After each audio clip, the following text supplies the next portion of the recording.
We had never been out of Kansas City besides Wichita, Kansas, which is about 3 hours out of here. And when we ended up signing with Earache, they booked that first tour with us and sent us out with Bloodlet and 108. So the summer, the kind of springtime thing leading up to that tour, we ended up doing a show with 108 at a local club so we could kind of get acquainted with those guys. And then we did a show a couple weeks later with Bloodlet in Wichita so we could all kind of meet each other and say, hey, we're going to be on the road for 3 months together. I went to the United States for like 2.5 months with 108 and Bloodlet starting in New York City. So there was this whole experience of us Midwesterners driving to New York City and being welcomed by a taxi driver driving by telling us to go back to Kansas City, you fuckers, or something to that effect. And Jess was like hanging his head out the window, so excited to see the Statue of Liberty and so excited to see New York. And the first thing he got was go back to Kansas City, you fuckers. Wow. And he's like, and I love this. This is exactly what New York is. He was so excited. Our first tour guarantee was $50 a show. That's what they were paying us to open for 108 and Bloodlet. And there was maybe 10 or 15 nights where we actually made the $50 guarantee. Yeah. And most other nights we made whatever we could sell in merch, which wasn't very much because no one knew who we were. And most of the towns we would show up with, the flyers wouldn't even have the right name on there. So we were called Cold Cuts at one time. And then we were called Coalescence. And then once they realized it was Coalesce, they scratched out enough letters on the actual flyer to make it say Coalesce. So it was just funny stuff like that the whole time. So I mean, we didn't make any money. And then like the East Coast were fairly consistent threats in the Northeast from the hardcore kids. And then by the time we got to the West Coast, that was mostly protesters, like anti-Hare Krishna protesters we saw a lot of the times. You and Jess, were you still into the Hare Krishna belief system during those early days of touring? Yeah, I was until about 97, and Jess was until about 98. So what made you drift away from that? Disillusion.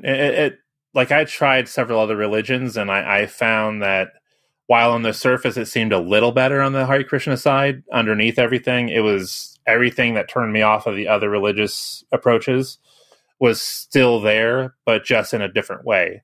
And, you know, some of the treatment from some of the Hare Krishna people while we were on that first tour was particularly didn't set well with me. And that was pretty much when I said I was done with it by the end of that tour. I was just like, I don't have much left in me as far as this goes. So what did they do specifically? Were they like, oh, we don't like what you represent or something like that? Some of them were talking down on us and stuff like that. And then we did a few shows where we would get to a town and the show had like 10 or 12 bands on the bill. And 108 was supposed to be like the headliner.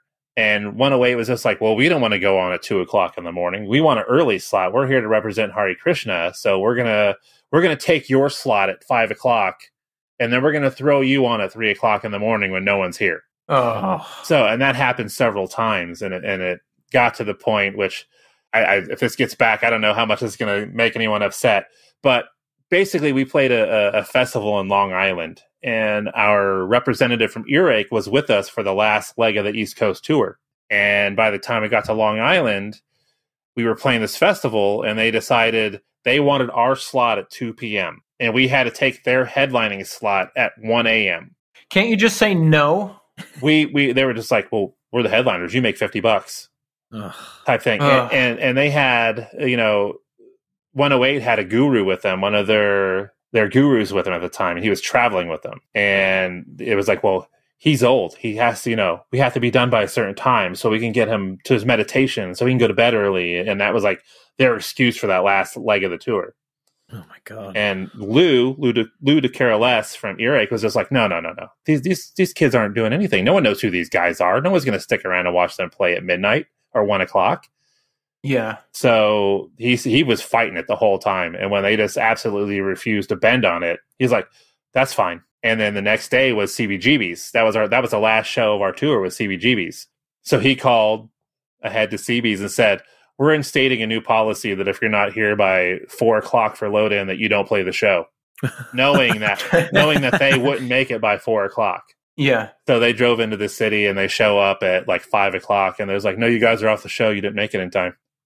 Hilarious. And just kind of did that to them. And I was just like, I've never told that story to anybody because it's just like, I'm friends with Rob from 108 on Rob Fish and all that stuff still on Facebook.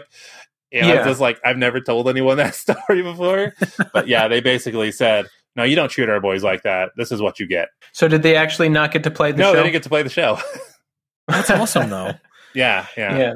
And you know what? With these old stories, I think it's just fun to tell the stories. Yeah. Like, I'm sure you don't dislike Rob or he dislike you or anything like that.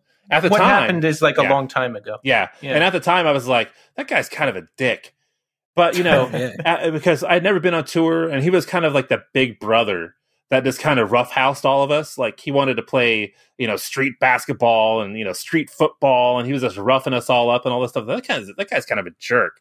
And then I look back and I was like, that dude's a big brother. Yeah. And, years later, I ran into him. He's like, you probably still don't like me for how I treated you guys on that tour. And I was like, no, dude, you were totally a big brother, man. I look back on those days and I love those days. I look back at those memories where I was so frustrated with him. And I look back at them now and I'm just like, man, those were some of the best days of my life. That was so awesome.